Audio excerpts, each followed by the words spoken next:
Good morning, everybody. Just waiting for everybody to join. We've still got about 5 minutes, so grab yourself a cup of coffee or a cup of tea or some water, or just find a comfortable place to sit. As always, if anybody's got any questions, do feel free to use the beginning of the session to pop them into the questions box in your control panel, and I will do my bestest to answer them. Preferably about teaching or working and living overseas. I'm not sure I can answer anybody's life problem questions. I'll have a go.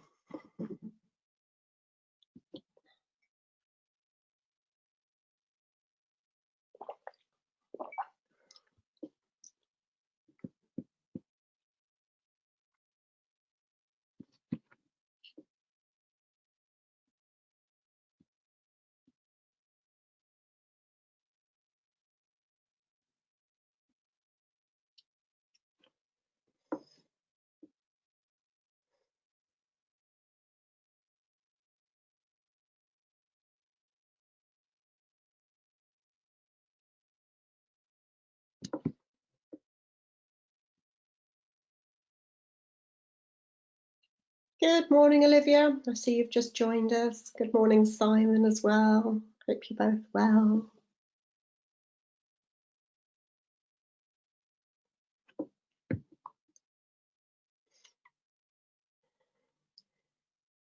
Nice to see you online this morning. Morning, Simon.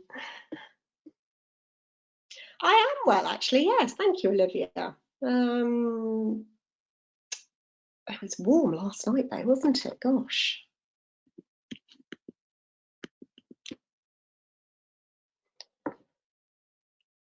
I shouldn't really be complaining about the hot weather, should I?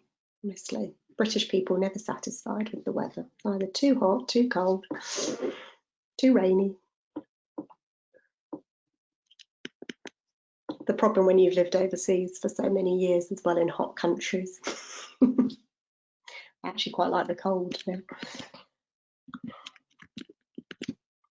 So we're just waiting for everybody else to join. So I was just saying, if anybody's got any questions in the meantime, feel free to pop them into the question box. I'm very happy to try and answer.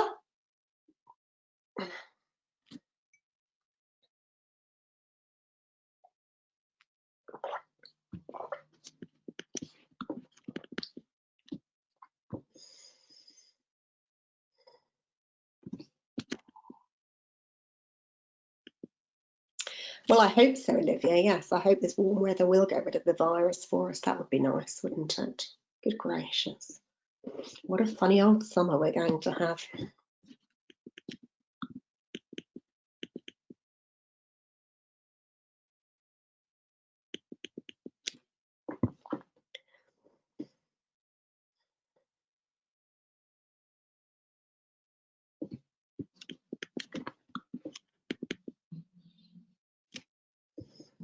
I do apologise. I seem to have my dog snoring in the background. So if you can hear that, that's Trixie. I can't mute her. Good morning, everybody who's joining us. Good morning, good morning, good morning. Welcome to Wednesday. I hope everybody's well, enjoying the sunshine.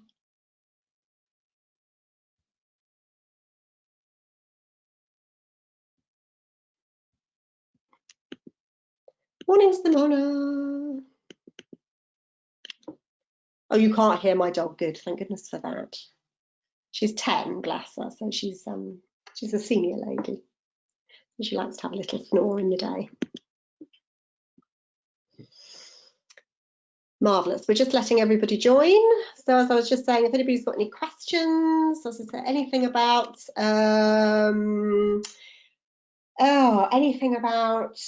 teaching or living and working overseas, please do feel free to pop them in the question box for me, and I will do my best to answer. If not, just sit back, relax, and we'll get started in a moment. I'm just letting everybody sign in.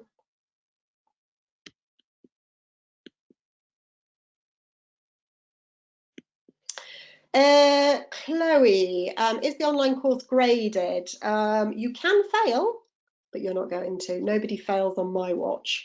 So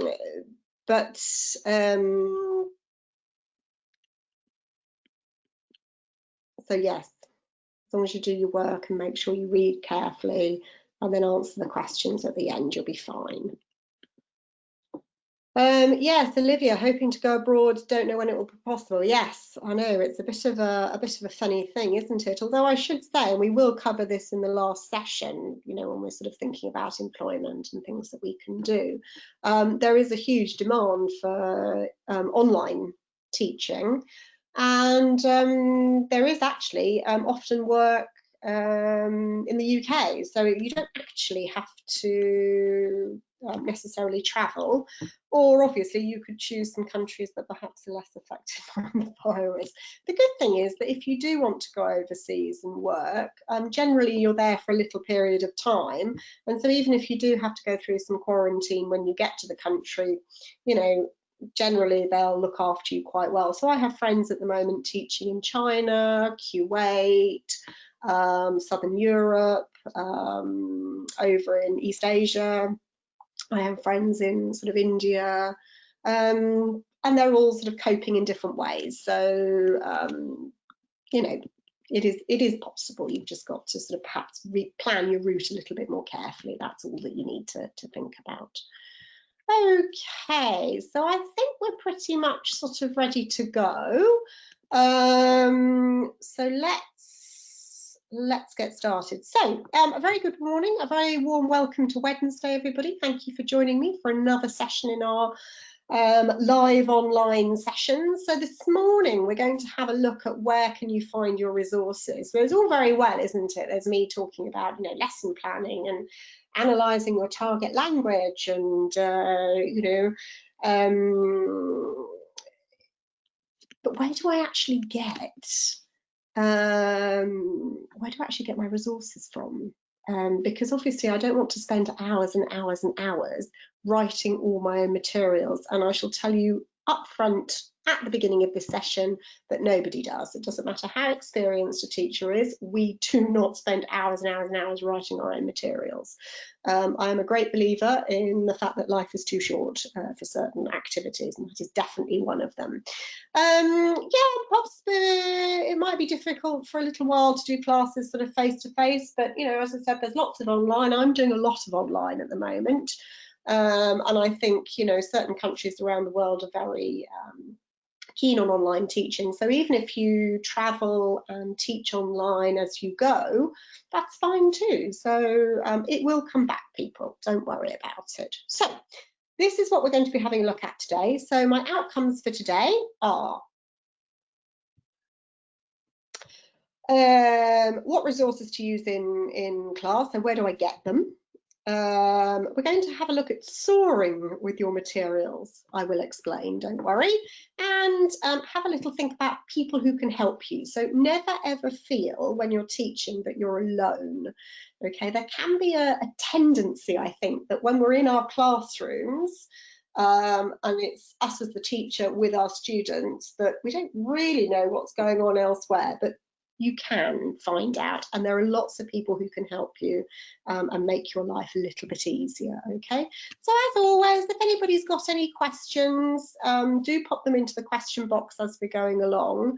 And what I will be doing is Laura, who's listening in this morning, is going to be taking a note of all the questions over all 9 of our live online sessions, and we're going to pick out any questions that we don't feel we've really answered very deeply, and we're going to have a look at those in the last section, session number 10, because we've got a sort of an FAQ question and answer session, so we can really sort of have a bit of a deeper dive in that last session number 10. Okay, so do pop your questions down. So even if I haven't had a chance to answer, hopefully in session 10 I will. So let's get started. So the first thing I want to ask you is, what resources can I use in class? Where do I get my resources from? Answers in the question box. Where do you think? Let's see what ideas you guys have got this morning. diving straight in with a question. So where do you get your resources from? Online, yes, absolutely, Olivia. Online is a good place. Newspapers and magazines, says Georgina. Yes. British Council and BBC. Yes, Simon. Excellent. The British Council have got 4 pages actually, which are really, really useful. They've got the Learn English, which is for adults. They've got the Teach English, which is for teachers, which gives you sort of some really good advice and articles. Then they've got a page for teenagers and a page for young learners.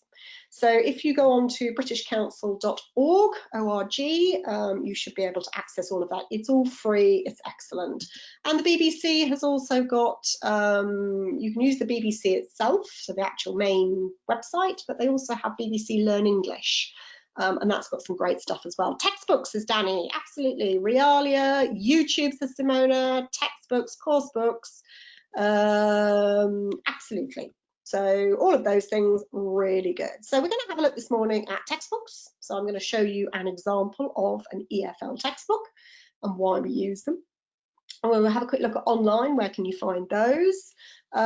You can also find an awful lot of resources in the staff room, okay, because teachers will share their ideas with you. You'll remember from last session, we talked about doing a lesson plan, and one of the advantages to that is that you can swap lesson plans with other people. So for example, if I know that my colleague is teaching the same level as me, we can get together and we can share our lesson planning. It just halves the work, all right?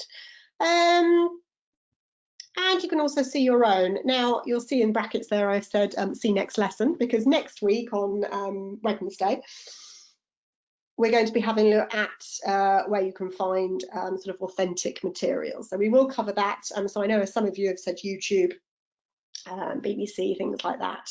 That's fine. We'll have a little look at that next week. Okay. So let's dive in and let me introduce you to a textbook. So this is a genuine EFL textbook, and this is one called English File. It's very popular. The most popular ones that are used around the world are English File, so this one. Cutting Edge is also very popular.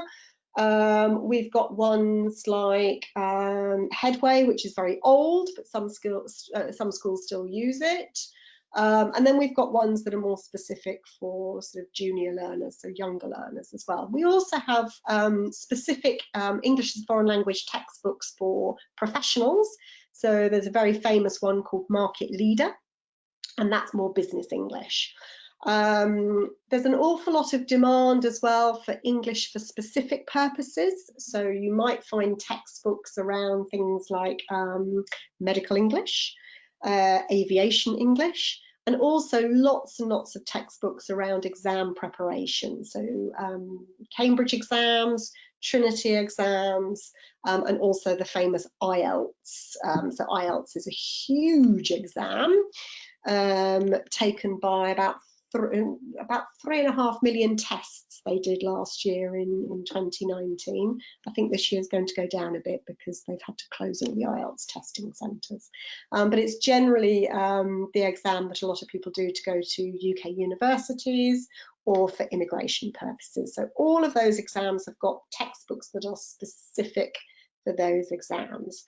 So the textbook looks something like this. This is a page from English File. And you can see that at the top, we've got a little section for vocabulary. You'll see here that then it moves on to listen and check. So practice saying the sentences. So you listen and then they repeat the sentences. Ask and answer the questions with a partner. So with my partner, I ask them the question and then they answer me, and then we're moving on to grammar. And you'll also see here that there's a very nice little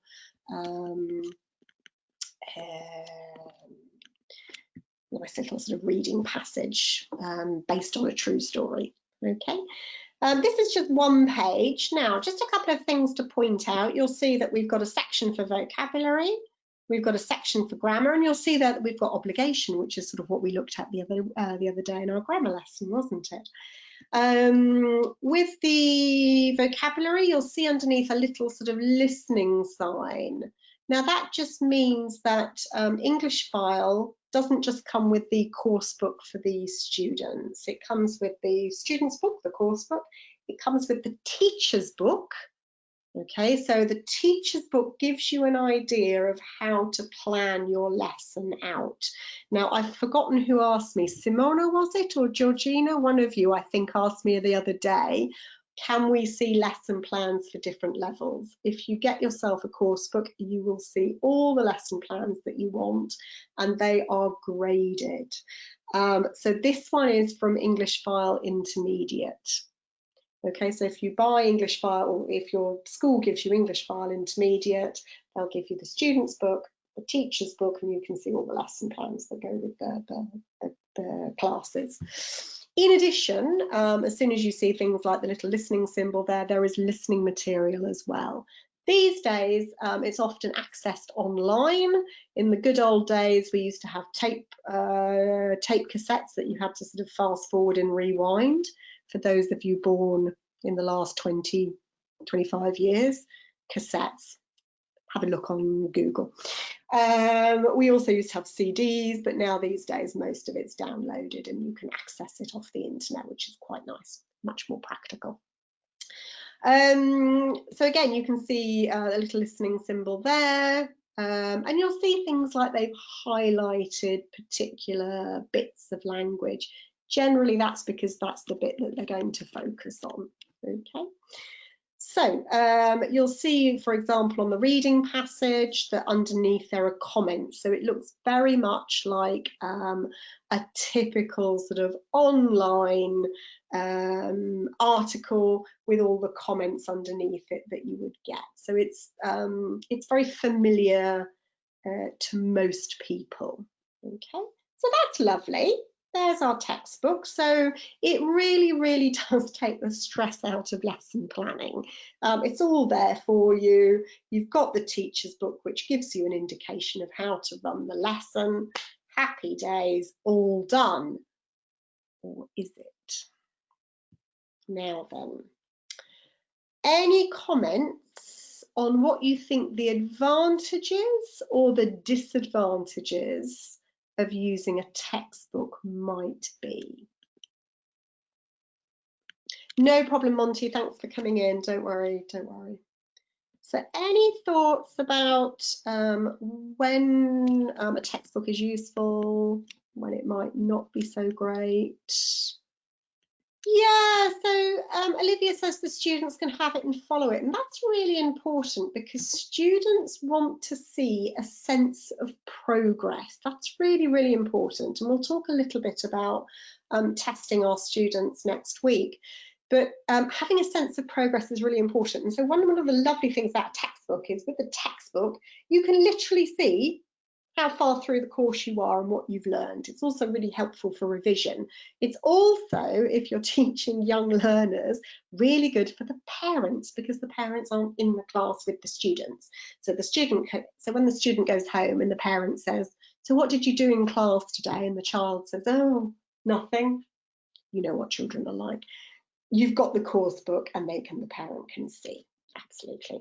Now, Maisie, what a good comment. It's restrictive and sometimes dull. I totally agree with you. It can be a little bit restrictive. That's a great word. I can't think of a synonym. And perhaps not always, a bit dull, or perhaps just not very relevant to our students. Georgina, it's sometimes not authentic, yes, and we'll talk a little bit more about authenticity next week, but that's a really good, Rita, it restricts, doesn't it? Absolutely. So Simon's saying lots of resource material, but might not be flexible enough. Absolutely good. Can be a little bit less engaging, Chloe, exactly. Students do like to have a textbook, yes, because they like to sort of hold on to something. Yes, so Monty's saying perhaps not so good for hands-on learning. Absolutely. So different types of learners. So, for example, if you've got kids in your class who perhaps are a little bit more, who suffer from dyslexia, then a textbook might be quite stressful for them. Perhaps not so good for student interactions as Simona. Don't always have, yeah, it can be a little bit boring. You need to sort of do other things with it. Good, you've all got some fabulous ideas. That's what I'm loving to see, is that you're questioning it. So before we all decide, oh, textbooks are terrible, let's chuck them out and do something else, that's not what we're saying. We're just saying, have a think about it. So here are some of the things that I think are important, that from my experience over the years. So you'll see at the very top there that we've got sort of the fact that it's got the student and the teacher's notes. So as I said, this is really important because it saves you time as a teacher, okay?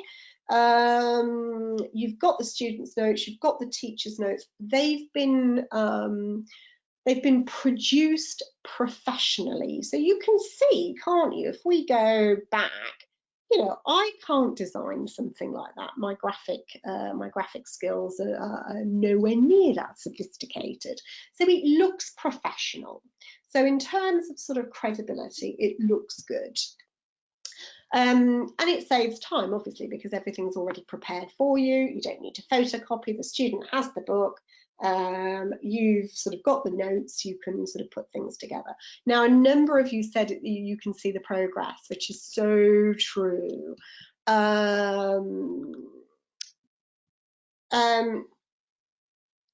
Students, so yes, they can see the progress.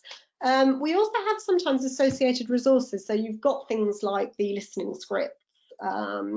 You might have videos that go with it. And what's really important about textbooks is that they are CEFR graded. Now, for those of you who are not sure, that's just the Common European Framework Reference.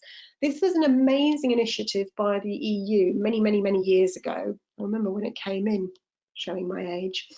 And what it did is it was seeking to benchmark all of the exams from different languages within the European Union, and it set up a sort of a levelling system for languages. So we start at A0. If you are A0 in a language, you are a complete beginner. You move up to A1, A2. Well done, you've completed sort of the elementary section. You move on to the intermediate section, we've got B1 and B2. Then you move on to the advanced section, and that's C1 and C2. Hopefully all of us are C2 levels of English, although I have my doubts some days, for me that is. And when you do an exam, it tells you which grade you are on the Common European Framework. Now, it's called the Common European Framework. It was so popular that it's actually been adapted and adopted all over the world. So you'll now find people talking about the CEFR, and they've got nothing to do with Europe at all. So you'll find it referred to in places like China, South America, so it's a really popular system of grading. And a little bit more on that next week when we talk about testing. Olivia's asked, is it true that textbooks generally don't have a cultural approach, and it's missing the culture section? Quite often, Olivia, there is a little bit of a lack of culture, and there's a reason for that. And it's mainly because in order for textbooks to survive, they have to be sold you know, in sort of millions around the world. And so if there's too much focus, for example, on UK culture, then it won't be popular in perhaps places like sort of Asia, who are not that interested in coming to the UK. They're more interested in visiting Australia or the US. Or if you've got American teachers, what are they going to do with a book that focuses very much on UK culture? So that's often, it's very difficult to write textbooks actually, because there are certain topics that you have to avoid. So some of the things to consider, relevancy. So is it relevant to your students? And that's something we'll have a look at with the page that we just had a look at there before with English file. Cultural appropriacy, what I was just saying, Olivia, there, good point. You know, this happens all the time. Yeah, so Maisie, you've just said textbooks quickly get outdated. They do, and one of the things that drives me bonkers about textbooks is things like you'll have a section on famous people, and you'll go into the classroom, and you might have somebody like Angelina Jolie, and your students haven't got a clue who Angelina Jolie is, because they've never seen a film that she's been in. These days she dedicates her time to sort of charitable causes, so it's really quite stressful sometimes. So sometimes the relevancy and the cultural appropriacy isn't there. And also I think sort of quite a few of you said student interest. So it might be that your students just are not interested in the context that the textbook is presenting the language in. So those are some considerations. So very much depending on where you are. I found textbooks that work really well in one country, and I've gone to another country and sort of thought, this doesn't fit the context. So just have a think about some of those things. So they're absolutely great, but they do have their limitations. So that's great. So what else can we have a look at? So some of you said online. Marvellous. Okay, here is an example of online. This comes from One Stop English. One Stop English is a very credible source of materials. It's basically Richmond publishing. Some of it is behind a paywall, some of it is free to view. This one was free to view, so I've popped it up there for you to have a look at. So very nice. A boy wizard grows up. I think we know what reference that is, don't we? And it's very difficult to find textbooks that use a lot of information from a book such as Harry Potter, because obviously there are IP copyright issues. Okay, so sometimes online is a nice way of getting around it. I can tell you that to this day, even though the first book was published back in the 1990s, Harry Potter is still massively popular. Every time I have students from China, they all want to go and see Platform 9 3/4. And I've done a number of tours around Oxford looking at Harry Potter filming sites. So it's still really, really up there.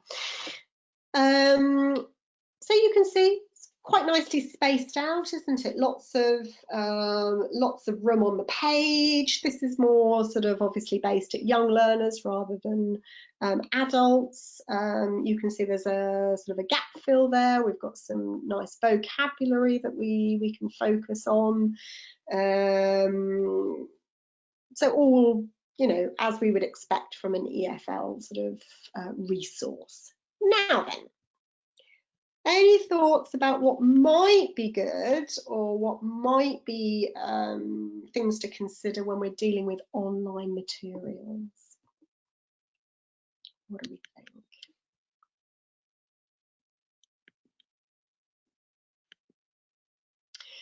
Could be, Georgina, more colloquial language. Copyright, Simon? Yes. I mean, hopefully, if you use things like the British Council or One Stop English, the copyright's already been sorted out because they're international organisations and they have to worry about things like that.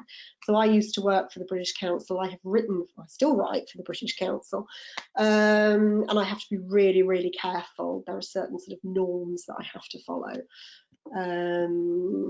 Yeah, one of the nice things, Simona, is that online material can be more up to date. Absolutely, because it's much quicker to write something and post it online than it is to go through all of the stages of publishing. That takes a long time. So from conception to sort of production of a textbook can take 2 years easily, whereas online is much more instantaneous, much more up to date. Yes, Rita, ensure you've checked it, because sometimes it gets published very quickly and it hasn't been proofread. Yeah, so making sure that you know what the appropriate, that they are appropriate and they're appropriate to the level, because sometimes if you're using online, depending on the source, they might not have graded it very appropriately. Nice. They could be unreliable, Maisie. Yes, possibly. So you can find sort of specific things. Yeah, so materials could be false. Yeah, so you've got to be careful that the information that they're imparting is also correct. So if you're doing a text, for example, about London, make sure that the facts are true, because otherwise that sort of negates the I don't know, that's the reliability, the validity of the materials. Yeah, there's not always the same guarantee of quality, Simona. Absolutely, yes. Far fewer people have looked at online materials than when you're publishing. When you're publishing, you write in a team normally. You have an editor, people have proofread it, they've trialed it, come back, you've redone the materials according to the feedback. You know, it's been passed around a gazillion people. So it's a little bit more reliable. Online, much less so. Good point. Okay, so these are some of the things I thought of. Yeah, so benefits, up to date, yes. You've got a real wide range of topics, so you can normally find something that works for you. Now, Simon, you mentioned the British Council. Thank you for doing that. One of the great things about the British Council is that one of their remits is to promote understanding of the UK. So you will find more culturally specific materials in the British Council stuff. So you'll have things like, there's a whole set of lessons around Shakespeare. There's a whole set of lessons around living in the UK. So if you're teaching people who are interested in going to university in the UK, British Council have got some fabulous materials for that, and they can do it because they post it online. It's not on a course book, and that's one of their government remits.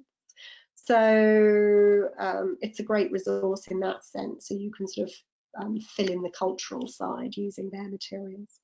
It's quite easy to search for specific things. So you can, in a search box on something like One Stop English, if you know that your students are struggling with one particular area of grammar, you can type it in and you'll get a whole range of resources. Happy days.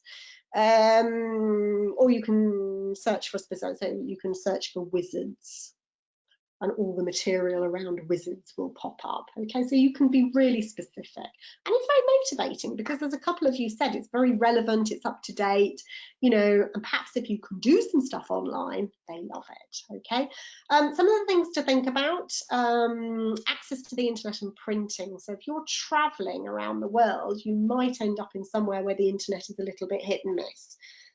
So I was teaching in Uganda last year, and the internet sort of came and went, so I couldn't rely on it, which was just as well, because I hadn't planned to use the internet. I had a feeling that was going to happen, so just be aware. And the same with printing, it might be that you don't have great access to printing. It can also be time consuming, so you have to look for things, you have to discard stuff, you've got to check it through yourself, and as a number of you said, you're checking through for whether it's reliable and what have you. So the reliability and validity there is really important.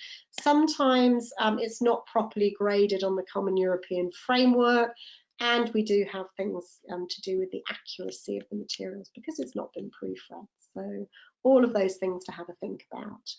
Now then, that's all very well. How about if we write our own materials? So here is an example. This is for a language school in Oxford, which is run in the summer. So it's a summer camp. So this was last year, and it's an international student camp, and young learners from all over the world come to Oxford to spend 2, 3, 4 weeks learning English. Okay. So we write our own materials for them because a textbook isn't really appropriate, because you've got people arriving one Monday, so all of the materials are written to cover a week, so they're in module forms. So if you've not done the week before, it doesn't matter, you start a new module on the Monday.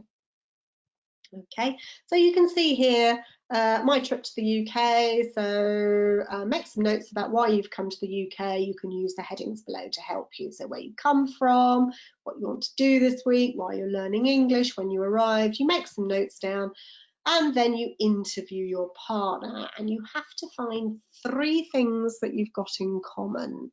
Normally I tell them that they're not allowed to put we're both boys, and I never put the same nationalities together. So it's a way of sort of building rapport with the students. So these are our own materials that we write for summer camp. So any thoughts on producing your own materials? Any advantages, any disadvantages?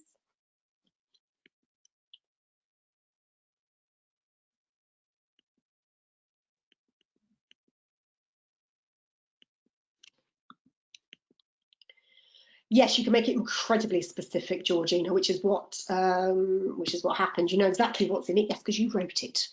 You can be very creative, yeah, so you can start bringing in different sort of theories. So with summer camp, we do a lot of project-based learning, so and task-based learning. So you can use lots of visuals, absolutely, you can be very creative with that.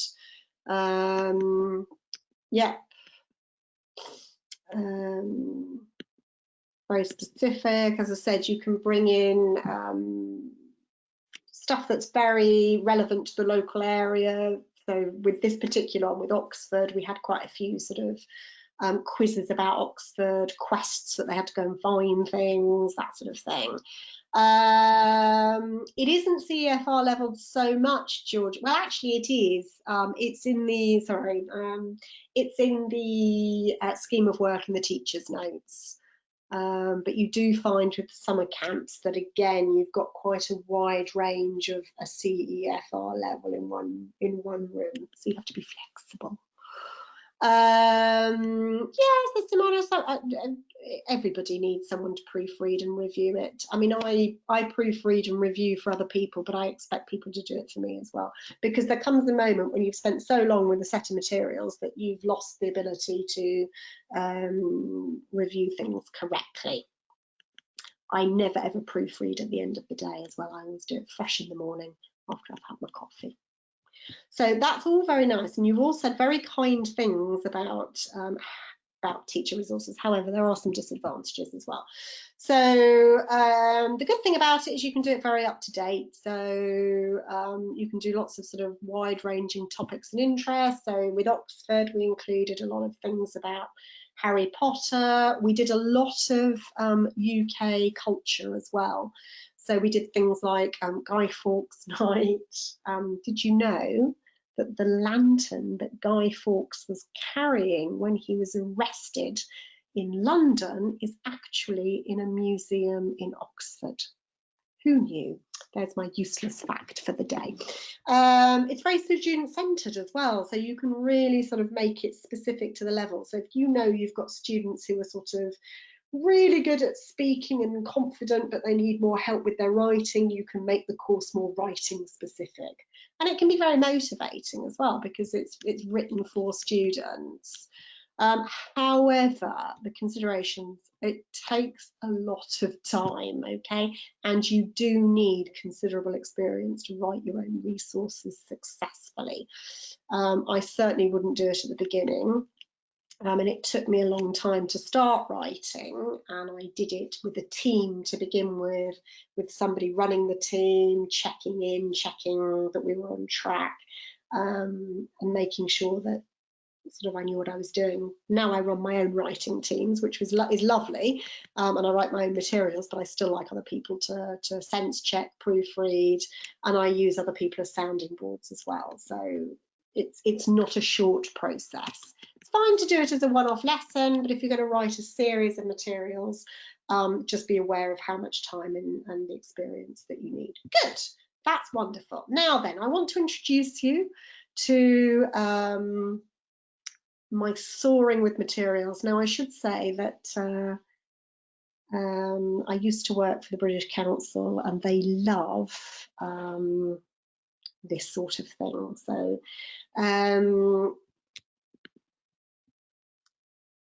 we've got supplement, omit, adapt and replace. So every time you are working with your materials, you need to think about soaring with your materials.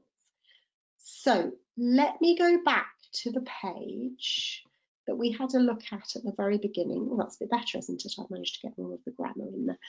And let's think about how we might soar with these materials. So my first question to you is, if you were teaching this lesson, I think there is a glaring omission at the beginning of the lesson, and I need to supplement this lesson with something. What's missing at the beginning of the lesson? What would you supplement? What would you add in to the beginning of this lesson?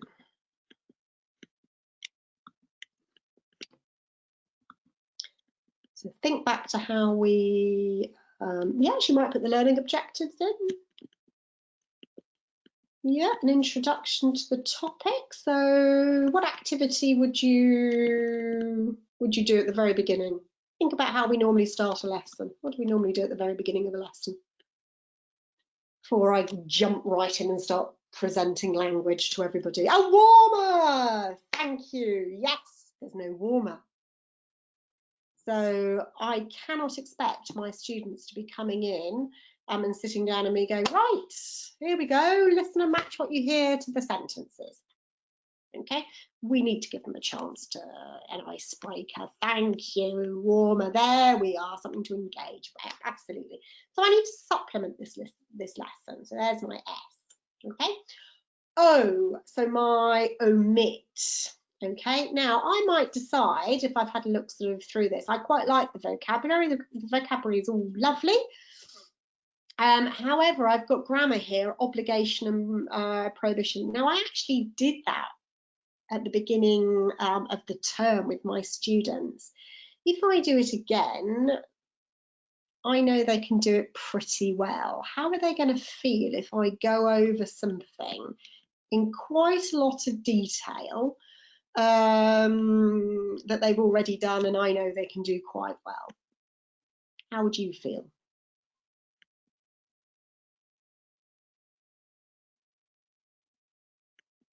Bored, says Maisie. Absolutely, absolutely. Disengaged. Condescended to. Absolutely, Georgina. Yeah, flipping it, Miss Anna. We've already done this. You know, we can do this really well. Excellent. Yes.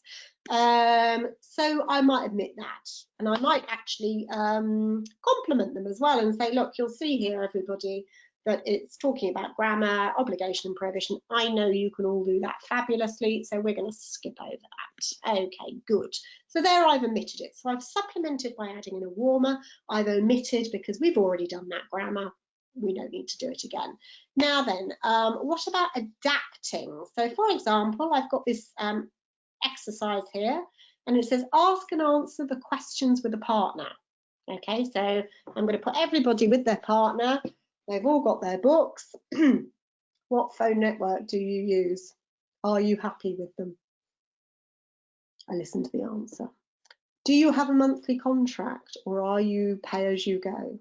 Okay, now I might think that my class are not going to do that very well in pairs. They're going to get very disengaged very quickly. So I might adapt this activity. I like the language in it, so I like phone network, I like monthly contract, I like send a text message, all of that. I think the language is great, but I don't really like the activity. So to make it a little bit more exciting, I might get them to all stand up, and I might put them in 2 lines. Okay, so maybe I've got 20 in my class, so I have a line of 10 here facing this way and a line of 10 on the other side, and they're all facing each other. And I might give them just, I might assign a different question to each student down one side of the line. And I give them a minute on the timer, and this side has to ask their question, the other side has to answer. When a minute goes, they have to move down the line. So it's a little bit more exciting, and they have to listen carefully. And when we do the feedback, I ask the people who are asking the questions to tell me about somebody that they spoke to, so they have to listen.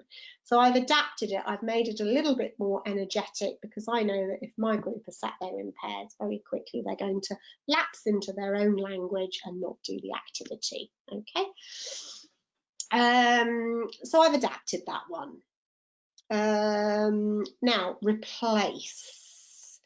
Now, I might look at this particular reading text, which I think is lovely, don't get me wrong, but if I'm teaching in somewhere like Cambodia, what do you think about the text? I'm in a village in Cambodia, what do you think?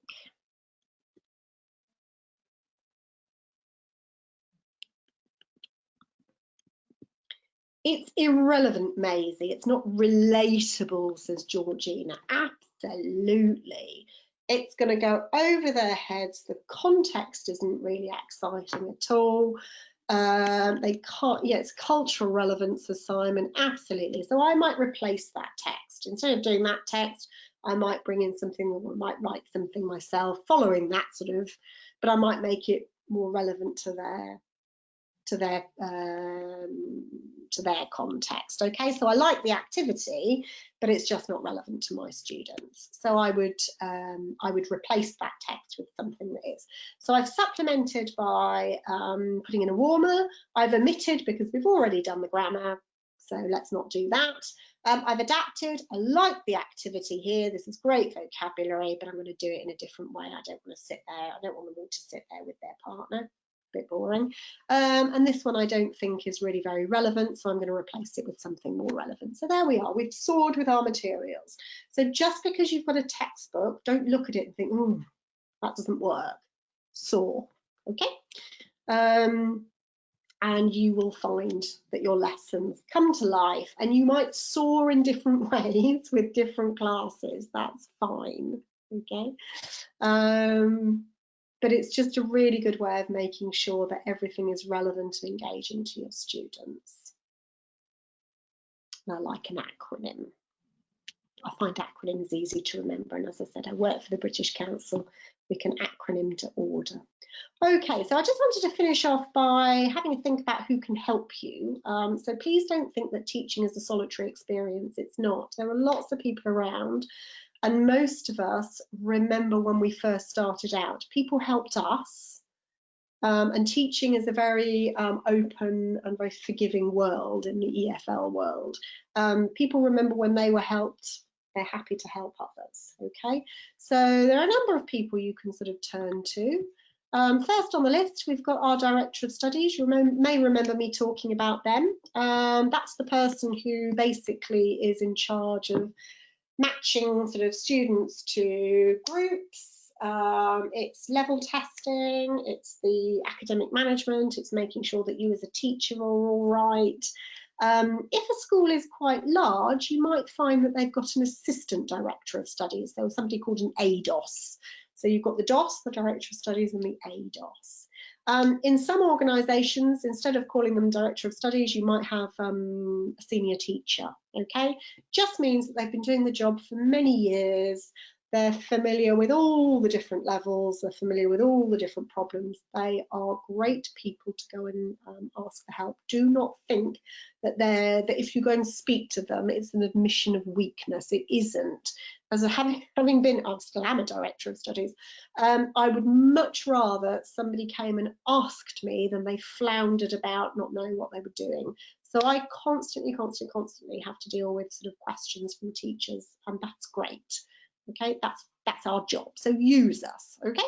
If you think it's something sort of quite easy that maybe you can sort out with just another teacher, then use another teacher. Other teachers are great.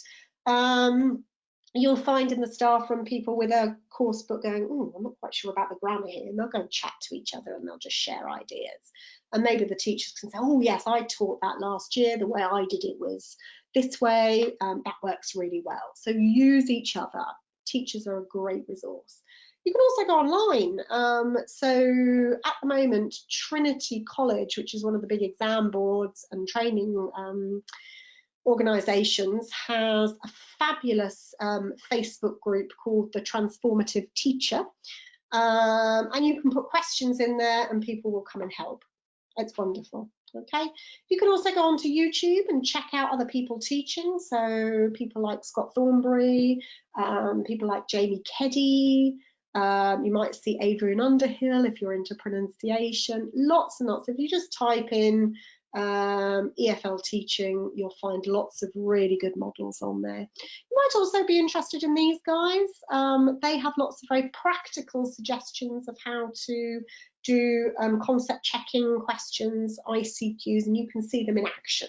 So they're quite useful too, and they can be quite a nice help. So next time, a reminder, and thank you, Olivia, for bringing this up for me on Monday. Next week, Monday is the bank holiday. Hooray!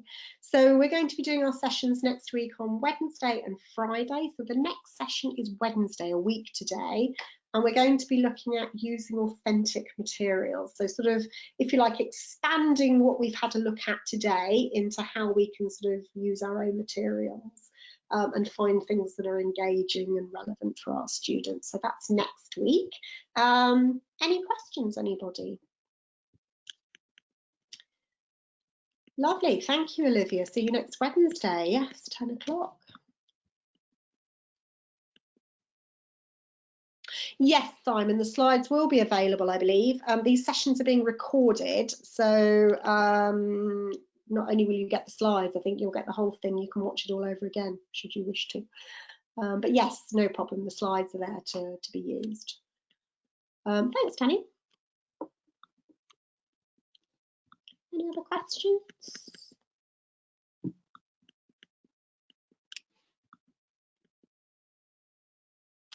Danny, I'm going to ask.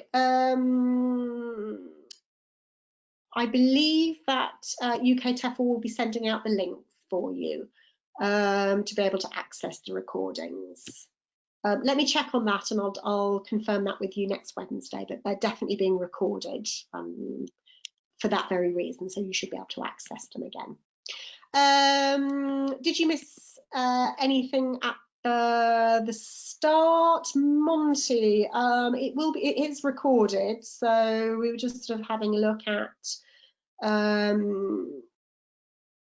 if you think about sort of some of the outcomes, and we sort of started having a look at a course book. Thanks, Simona. Thank you for your feedback. That's lovely.